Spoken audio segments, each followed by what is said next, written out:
Clocher d'Alsace, en partenariat avec le magazine diocésain Carrefour d'Alsace sur RCF. Bonjour à tous, bienvenue sur notre antenne pour ce premier numéro de Clocher d'Alsace. Au cours de ces 2 mois de juillet et d'août 2021, tous les samedis matins, RCF Alsace vous emmène voir des églises, des paroisses, des lieux de culte de la région pour en découvrir les secrets et surtout leur histoire. Et aujourd'hui, pour commencer cette série d'été, nous nous rendons à Pfulgrisheim, une petite commune de près de 1300 habitants située à quelques kilomètres au nord de Strasbourg, dans le Bas-Rhin. Des visites insolites, c'est Clocher d'Alsace sur RCF Alsace. Il est environ 10h du matin, il pleut, on s'avance lentement dans la petite allée devant l'église et soudain, la porte s'ouvre. Une fois le pas de la porte franchi, on retrouve Gérard Host, catholique, habitant de la commune. Il est en quelque sorte l'intendant ou le référent de cette église, mais pas que, il s'occupe aussi de visites guidées. Ça tombe bien, puisque c'est lui qui nous emmène aujourd'hui au cœur de l'histoire de cette église simultanéum de Pfulgrisheim. Des visites insolites, c'est Clocher d'Alsace sur RCF Alsace. Nous nous trouvons donc dans cette église simultanéum de Pfulgrisheim, construite au XIIe et au XVe siècle. Mais justement, qu'est-ce que c'est une église simultanéum ? Eh bien, c'est une église dans laquelle les cultes de différentes confessions chrétiennes sont célébrés, en l'occurrence ici ceux des protestants et des catholiques. Et en entrant dans l'église, tout de suite, ce qui frappe, c'est sa taille. Elle est plutôt petite, mais avec un cachet indéniable. 2 rangées de bancs, un petit escalier sur la gauche et dans le fond, un chœur. Mais nous aurons tout le temps d'y revenir et d'en parler un peu plus tard dans cette émission. Un lieu chargé d'histoire donc, une histoire qui d'après les recherches de Gérard Host, notre guide du jour, commence en 1369. C'est à cette date précise qu'il a retrouvé la trace d'un prêtre, le premier à être répertorié comme officiant dans cette église. Et ce qu'il faut savoir, c'est que Pfulgrisheim était avant tout un village entièrement catholique. Et il est devenu entièrement protestant en 1526. Avec la Réforme, le comte d'Andelot, un jour, a décidé de devenir protestant. Et tous les habitants de Pfulgrisheim ont dû devenir protestants. C'était comme ça. Et alors, Pfulgrisheim, la paroisse de Pfulgrisheim, est devenue une annexe de Dingsheim, qui se trouve à 3 km. Ça voulait dire que les catholiques ne pouvaient plus rentrer dans l'église et qu'ils devaient trouver une place ailleurs. Mais quelques catholiques, quelques familles de catholiques sont restés catholiques. Et là, ils devaient aller à Dingsheim. Il fallait faire 3 km et demi à pied. Je ne pense pas qu'ils y allaient souvent. Tout ceci a duré jusqu'au moment où il y a eu la révocation de l'édit de Nantes. L'édit de Nantes, parlons-en un tout petit peu. Instauré en 1598 par le roi Henri IV, il accorde une certaine liberté de culte aux protestants du royaume et près d'1 siècle plus tard, Louis XIV le révoque. Le roi Soleil déclare que dans tout village protestant, s'il y a au moins 7 familles de catholiques, eh bien l'église deviendra un simultanéum. En 1684, Louis XIV, qui était un roi très catholique, dans le contexte de la révocation de l'édit de Nantes, l'Église a été partagée entre protestants et catholiques. Tous les deux pouvaient officier dans la même Église. Le chœur appartenait aux catholiques et la nef aux protestants.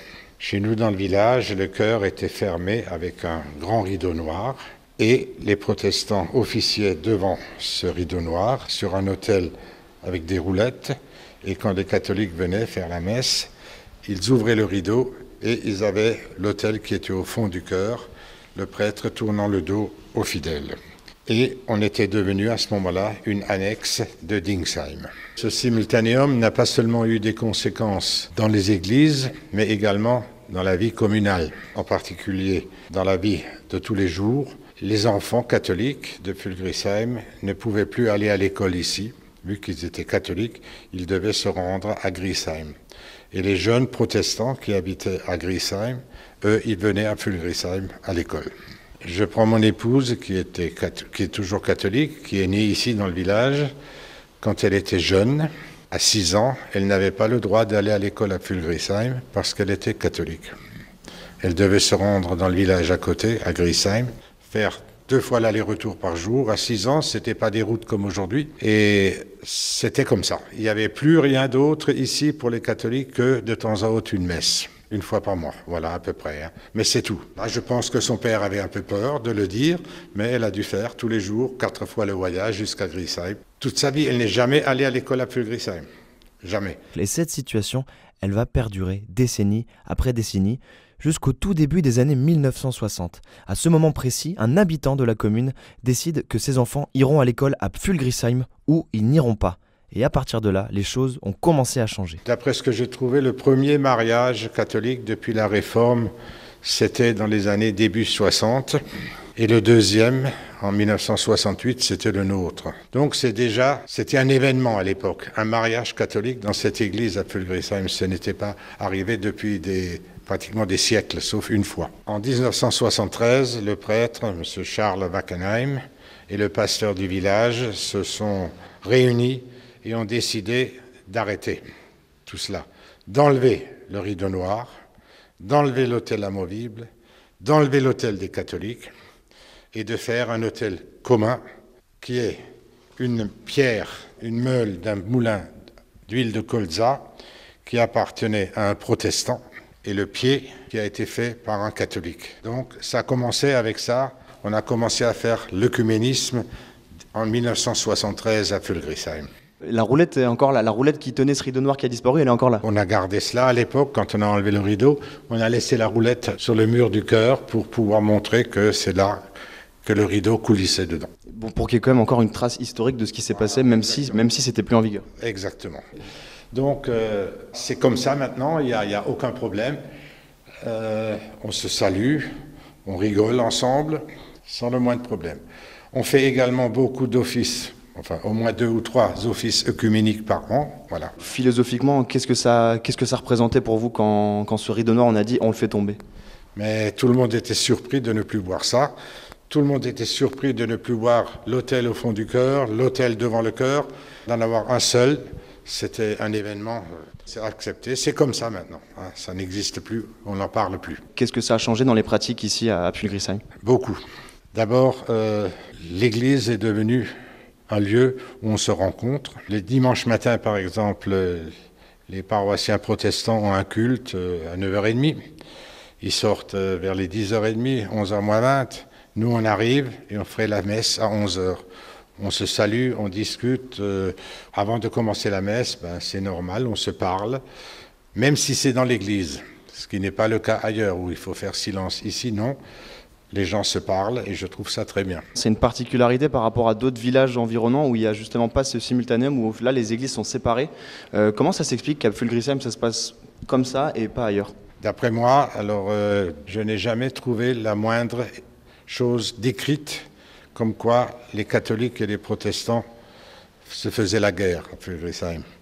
Ce que je sais, c'est que depuis toujours, mon beau-père me racontait ça, lorsqu'il y avait un catholique qui décédait, les protestants venaient et portaient le cercueil, 2 protestants, 2 catholiques. Le contraire était vrai aussi. On n'a jamais fait de différence. Quand je suis venu en 1968 à Pfulgrisheim, mes premiers copains, c'était des protestants. Ils le sont d'ailleurs toujours. Quand j'avais besoin d'aide à l'époque, je les appelais et ils étaient là.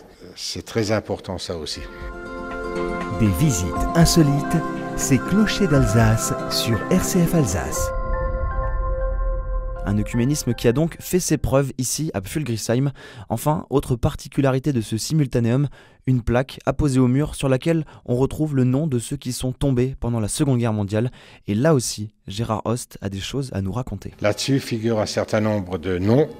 Et parmi ces noms, il y a des protestants et des catholiques. Ils ne sont pas mis à part, ni l'un ni l'autre. Ils suivent dans la liste. Est-ce qu'il y a des noms célèbres ici ou qui ont une résonance à Pfulgrisheim sur cette liste de victimes de la guerre? Alors, il y a 3 catholiques qui figurent là-dessus. Et puis, le premier qui est décédé, c'était M. Jacob André, en 1940. C'est le grand-père de l'actuel maire de Pfulgrisheim. Est-ce que ces plaques où il y a les 2 cultes sans distinction, c'est quelque chose de courant ou c'est assez rare ici? Je crois que c'est l'une des seules plaques qui se trouve dans une église. Hein. Les autres, il y a des monuments à l'extérieur souvent, mais à Pfulgrisheim, c'est ça. Et justement, pendant cette guerre, les habitants de Pfulgrisheim n'ont pas chômé, loin de là. En témoigne l'orgue qui trône encore aujourd'hui à l'étage de l'édifice. L'orgue, c'est la pièce maîtresse de Mühlhausen. Il fut construit durant la Seconde Guerre mondiale, donc en plein milieu de la guerre mondiale.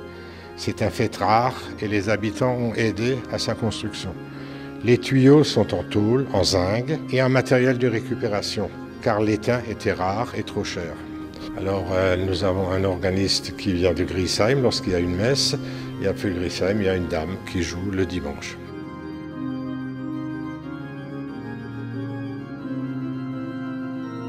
Et il est désormais temps de parler de l'aspect purement architectural et décoratif de l'église. Approchons-nous dès à présent un petit peu plus près du chœur, toujours en compagnie de Gérard Host. Il date du XIIe siècle. C'était un endroit tout à fait classique. Les murs étaient recouverts de, 5 couches de chaux. Tout était blanc. On ne voyait absolument rien. Et en 1981, on voyait des petites traces de peinture, par exemple. On voyait qu'il y avait quelque chose sur quelques centimètres. Et alors on a fait venir des spécialistes. Ils sont venus de Paris et ils ont commencé à gratter les murs. Et ils ont trouvé plein de peintures, de dessins qui datent du XIVe siècle. Alors ça représente quoi? Quand on lève la tête tout en haut, il devrait y avoir la représentation d'un Christ en gloire, mais malheureusement rien n'est sorti. Juste les pieds, ou un pied, et un morceau de robe. Ensuite, il y a les 4 évangélistes qui sont représentés avec une tête qui n'est pas une tête normale. Par exemple, Luc est représenté avec une tête de bœuf, Jean avec une tête d'aigle, Marc avec une tête de lion, mais seulement elle a été cassée lorsqu'ils ont fait le trou pour sonner les cloches. Et puis là, c'est Matthieu qui est représenté avec une tête d'ange. Plus bas, on a la représentation des 12 apôtres, 6 de chaque côté. On en reconnaît un. D'un côté, c'est Pierre avec la clé. Et de l'autre côté, est représenté Paul, même si ce n'était pas un apôtre. Je pense qu'il est là à la place de Judas, avec son épée. Derrière, sur le fond de l'église, donc l'église, elle est consacrée à Saint-Michel. Quand on regarde vers le haut, on voit une vierge avec l'enfant sur les genoux et 4 personnages autour. On pense que les 2 ici et celui qui est à genoux, ce sont les rois mages. Et celui qui est à côté de la Vierge, c'est Saint Michel, parce que si on regarde bien, on voit une épée tout en haut. En dessous, il y a la flagellation. Ce moment-là aussi, c'est spécial. Le Christ est attaché, non pas à quelque chose, mais à un pieu. On voit le pieu, il a les mains en l'air, il est attaché. Et là, c'est la crucifixion avec Saint Jean et Marie à côté de la croix. Et quand on continue de fureter du regard le cœur de cette église, on aperçoit au mur 2 stèles. Quand le sol a été refait, les tombes ont été exhumées et il n'y avait plus rien dedans. Elles étaient vides. Reste alors à savoir qui se trouvait dedans. Gérard Host nous éclaire sur ce point. Celle de gauche, on va commencer par celle-là. C'est la 2e épouse de Gabriel du Terrier, du seigneur de Birkenwald. Il s'agit de Suzanne de Lisle, née en 1617 et morte en 1670 à l'âge de 53 ans. Elle avait épousé le seigneur de Birkenwald en 1658 et lui avait donné un fils, François-Antoine, en 1659. Donc c'est cette pierre.